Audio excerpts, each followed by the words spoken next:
مساء الخير يا جماعة. ده القفل بجهاز الإنذار الجديد، وده طريقة تشغيله سهل جدا. هو كده القفل جاي لسه جديد.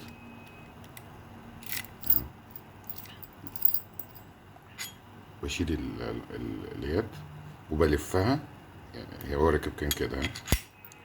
هشيل اليد والفها كده اشتغل. شيل المفتاح، وعشان أأمن عليه بديله خبطة كده، بيديني 3 صفارات، معنى كده ان هو اشتغل. اول لما حد يجي يبتدي يحاول يشغله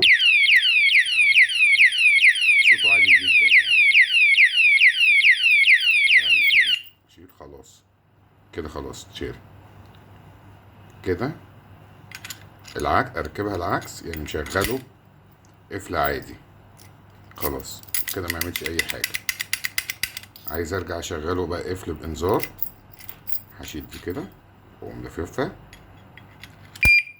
اهو، عمل اللوك. تمام، 3 صفارات. خلاص كده اي حاجه